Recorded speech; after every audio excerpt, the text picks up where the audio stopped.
பொதுவாகவே நண்பர்கள் மத்தியில் கூட இடது கை பழக்கம் உள்ளவர்களை காண்பது மிகவும் அரிதுதான். அதையும் தாண்டி அப்படிப்பட்ட ஒரு நபர் நமது நண்பர் அல்லது உடன் பணிபுரியும் நபராக இருந்தால் அவர் கண்டிப்பாக தனித்தன்மையுடன் காணப்படுவார். மேலும் அவர் அனைத்து வகையிலும் சிறந்து செயல்படும் நபராக காணப்படுவார். உண்மையிலேயே இடது கை பழக்கம் உள்ளவர்கள் உலகளவில் சிறந்து காணப்படுகிறார்கள்.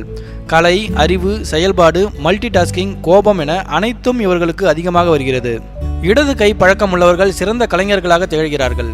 கலை, இசை, நடிப்பு என எந்த படைப்பாற்றல் துறையாக இருப்பினும் இவர்கள் அதில் சிறந்து விளங்குகிறார்கள். கணிப்பொறியின் மேக் OS வடிவமைப்பாளர்களில் 5இல் 4 இடது கை பழக்கம் உள்ளவர்கள் என்பது குறிப்பிடத்தக்கது.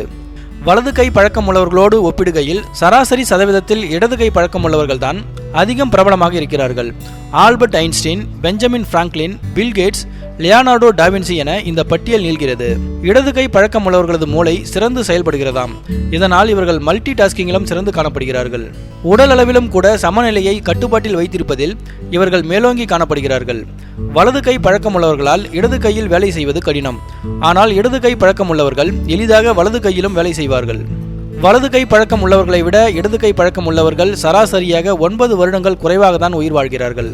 உலகளவில் 12 நாடுகளை சேர்ந்த 25,000 பேரை வைத்து நடத்திய ஆய்வில் வலது கை பழக்கம் உள்ளவர்களை விட இடது கை பழக்கம் உள்ளவர்கள்தான் அதிகம் குடிக்கிறார்கள் என்று கண்டறியப்பட்டுள்ளது.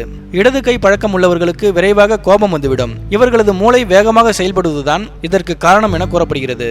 தண்ணீருக்கு கீழேயும் கூட நல்ல பார்வை திறன் இடது கை பழக்கம் உள்ளவர்களுக்கு இருக்கிறது.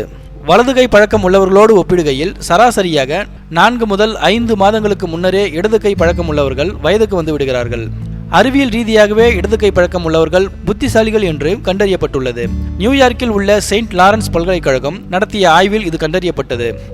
IQ அளவு 140க்கு மேல் உள்ளவர்களில் அதிகமானவர்கள் இடது கை பழக்கம் உள்ளவர்கள்தான். Albert Einstein, Isaac Newton, Charles Darwin மற்றும் பெஞ்சமின் பிராங்க்லின் போன்ற அனைவரும் இடது கை பழக்கம் உள்ளவர்கள்தான். ஒவ்வொரு வருடமும் ஆகஸ்ட் 13ஆம் நாள் உலக இடது கை பழக்கம் உள்ளவர்கள் நாளாக கொண்டாடப்படுகிறது.